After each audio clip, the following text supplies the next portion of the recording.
¿Cuáles son los retos que ven ustedes en materia de digitalización en salud en la Argentina? Bueno, primero que nada, gracias por la invitación. Retos en digitalización, más que nada yo diría retos en salud, digamos, y cómo los atacamos con la digitalización y con la madurez digital. Creo que hay dos grandes aspectos, ¿no? Que uno es cómo la madurez digital ayuda a ampliar el acceso de la salud, que estaban hablando un poquito antes en los otros paneles, ¿no? Y sobre todo en un país como el nuestro, que es súper amplio, pero que tenemos ciudades grandes donde tal vez los especialistas están concentrados en esas ciudades, pero bueno, tenemos que dar salud con la misma calidad en todo el país, en toda la región. Y hay otro aspecto también muy importante que es el aspecto económico, ¿no? No descubro nada con eso, pero es algo también muy importante, ese aspecto económico y ver también cómo reduciendo costos nos podemos volver más eficientes, o sea, cómo podemos mantener la calidad, pero reduciendo costos con la ayuda de la transformación digital, ya más que transformación digital, hoy hablar tal vez de madurez digital, ¿no? De cómo estamos enfrentando eso. Y si me meto un poquito más adentro, déjame contarte también un poquito cómo Philips trabaja para atacar esos dos retos, para ayudar a superar esos dos retos, en particular para el acceso a la salud es súper clave porque es la misión de Philips. Hoy la misión que tiene Philips en esta transformación a una compañía 100% volcada en tecnología para la salud es la de impactar positivamente la vida de 2.500 millones de personas para el 2030, ¿no? Y al día de hoy tenemos ya un 70% de ese objetivo cumplido, pero hay algo también que va muy en línea con el acceso a la salud, que es que 167 millones de personas de ese número son en comunidades desatendidas. Entonces, fíjate cómo la tecnología puede ayudar a ampliar el acceso a la salud, pero obviamente manteniendo los costos, ¿no?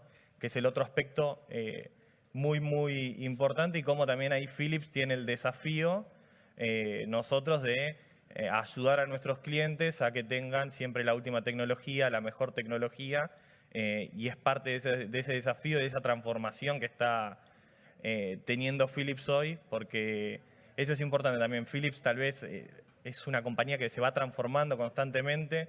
Pasamos de la compañía de lamparitas, de televisión y de audio, a hoy transformarnos en una compañía 100% enfocada en la tecnología para salud, también en la informática médica, ¿no? Que es el área en el cual yo estoy trabajando.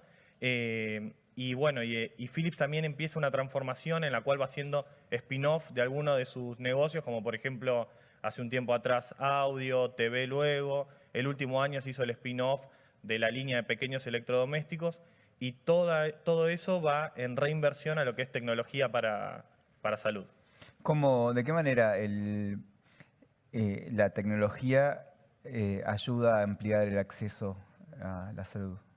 Mira, por ejemplo, déjame contarte algunos ejemplos con tecnología Philips de cómo podemos ayudar a ampliar el acceso a la salud.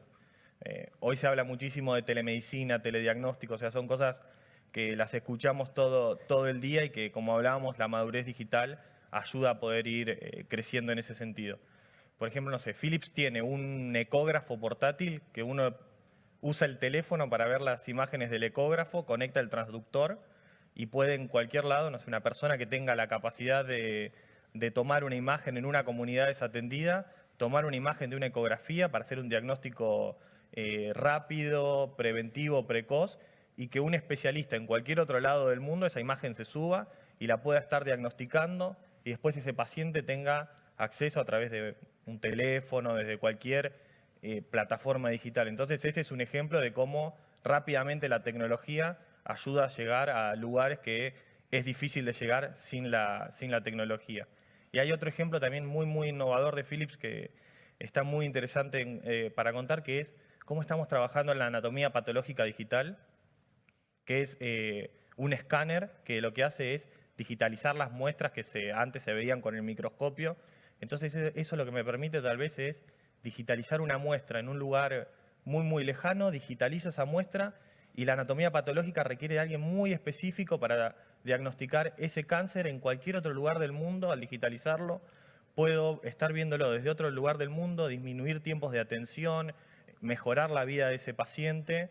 Y obviamente una vez que digitalizo, empiezo a trabajar con inteligencia artificial, con un montón de herramientas que me permiten mejorar la calidad de vida de los pacientes. ¿Vos crees que estamos yendo a un camino en el que el diagnóstico remoto va a ser norma en el futuro de la medicina? Eh, no creo que vaya a ser una norma el diagnóstico remoto, ¿no? Porque es muy importante el estar cara a cara, el que los pacientes puedan estar con sus médicos. Entonces, me parece que no sé si va a ser una norma, sí claramente es algo que ayuda muchísimo a aumentar el acceso a la salud controlando los costos. Y sí lo que nos ayuda muchísimo la tecnología, además del diagnóstico remoto y demás, es que los pacientes puedan usar toda la tecnología para entender mejor sus casos, ¿no? O sea, parte de lo que decimos es convertir los monitores. Cuando uno va a una sala de un médico, el monitor antes era una barrera, un mostrador. Hoy por hoy el monitor que nos ayuda a entender qué es lo que le está pasando al paciente, que el paciente se pueda enganchar, comprometer más con su tratamiento. Me parece que la tecnología nos ayuda muchísimo desde ese punto de vista. Ujú.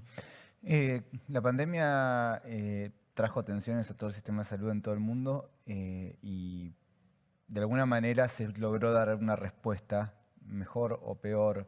Eh, ¿Cómo se hace para dar respuesta a los pacientes en situaciones críticas, en situaciones en las que por ahí se concentraron todos los cañones en el COVID y por ahí quedaron de lado otras enfermedades? Sí, ahí mirándolo, digamos, globalmente de todas las enfermedades, un poco el desafío que veíamos cuando inició la pandemia, el más típico era los portales de paciente. Por ejemplo, todos los pacientes querían acceder a su información y no tenían la posibilidad de ir al lugar para buscar los resultados de salud y demás. Hoy por hoy esas tecnologías se fueron profundizando, por eso ya hablamos de madurez digital. Y los pacientes ya no quieren ver solo esos resultados, quieren interactuar con el sistema de salud a través de plataformas digitales. Entonces lo que empieza a pasar es que hay como una especie de consumerización de la salud, ¿no? Y el paciente ya, incluso antes de la pandemia, está cada vez más enganchado en que pase en su tratamiento, está cada vez más pensando en tener una vida sana. Entonces, ese tipo de plataformas digitales nos ayudan mucho a llegar a los pacientes, a comprometerlos muchísimo más y a estar en línea con esta nueva normalidad. Ahora hay desafíos también para llegar a eso que nosotros como Philips teníamos que cumplir, que no solo Philips, sino también las instituciones de salud en realidad, que algunos son aspectos tecnológicos, ¿no? Que es bueno, cómo colectamos todos esos datos, y ahí empezamos a hablar de una palabra que usamos muchísimo, que es interoperabilidad, que es recolectar todos los datos que están en los distintos sistemas de salud, ponerlos en un único lugar, poder tener todos esos datos a disposición de los pacientes, de los médicos, para poder dar una mejor respuesta, y eso obviamente con la pandemia explotó.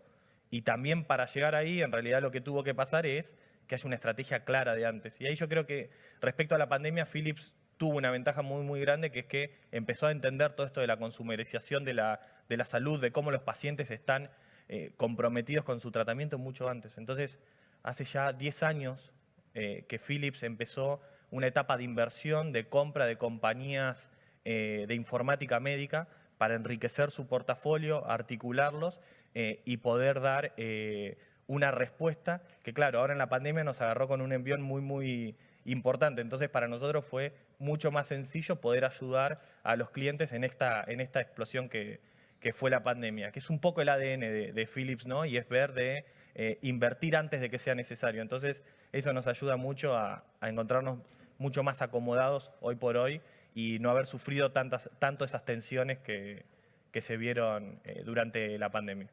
Hablabas de la interoperabilidad de los datos, de que los sistemas se comuniquen entre sí. ¿Cómo se logra eso? Porque cada compañía tiene su tecnología, cada compañía quiere tener su propia, protegerla y vender su propio producto, básicamente. Pero el objetivo tiene que ser que los datos estén disponibles para todos. Sí. Ahí, mira, la primera respuesta es estándares, ¿no? Y lo importante es que las compañías trabajen en cooperación y con estándares. hoy por hoy el desafío es justamente hacer interoperar esos datos, porque, por ejemplo, no sé, un paciente en una sala de internación pasa por el sistema de laboratorio donde se le hizo el resultado de la glucemia, el diagnóstico por imágenes, por un diagnóstico que se precisaba en ese momento, tiene monitores de parámetros vitales que están todo el tiempo colectando datas. Si salgo de la sala de internación, el smartwatch, el celular, hoy están colectando data. Y es imposible que eso sea siempre de la misma compañía, ¿no? Entonces, por eso es fundamental hablar de interoperabilidad con estándares y ver también cómo hago para colectar toda esa información en plataformas que sean end-to-end, que también es lo que hoy nosotros trabajamos como Philips en el mercado, ¿no? Plataformas desde que el paciente entra a la institución de salud hasta que sale, poder ir colectando todos esos datos para poder tenerlos, para poder hacer un análisis de esos datos y poder trabajar en eso, ¿no?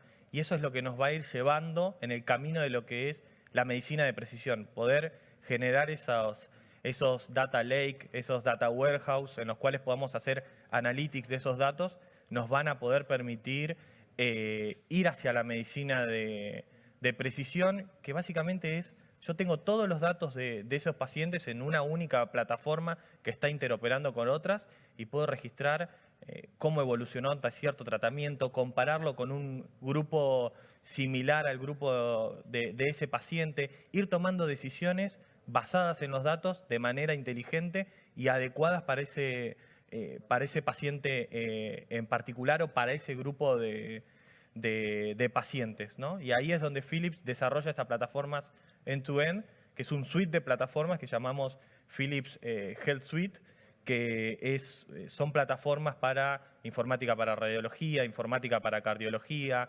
oncología genómica, historia clínica electrónica.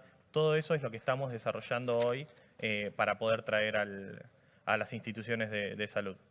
En tecnología especialmente está complicado el acceso al talento. Dios. No solamente hay pocas personas para trabajar, sino que además hay muchas que están o trabajando para el exterior o directamente yéndose al exterior. ¿Cómo hacen para retenerlo, para atraerlo y que se queden en la Argentina? Bueno, hay una especie de guerra de talentos. Ayer justo hablábamos de eso y se pierden soldados en esa guerra de talentos, pero creo que también es algo importante, digamos, la estrategia que tiene Philips ya hace un tiempo atrás. A inicios del 2019, Philips tenía una única persona para informática médica y hoy somos más de 30 en Argentina. Entonces hicimos una captación de talentos muy, muy fuerte durante los últimos años. Y por otro lado, también dentro de esta estrategia de ir hacia la informática médica, creamos algo que se llama Informatics University. ¿Qué es Informatics University? Es una universidad de Informatics adentro de Philips para potenciar los skills de nuestro propio equipo, poder llevarlos hacia adelante. Obviamente que eso es parte también de la estrategia para retener talentos.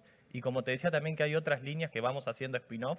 Lo que hacemos también con Informatics University es tomar los talentos y hacer un reskilling de esos talentos para poder aplicarlos a la informática médica, ¿no? Entonces, esa estrategia creo que es clave y también el poder trabajar con un propósito que es el de ayudar a mejorar la vida de las personas, me parece que también es súper importante en ese punto. Perfecto. Muchísimas gracias, Pablo. Seguimos ahora con el próximo panel que va a ser el bienestar desde la alimentación y nutrición.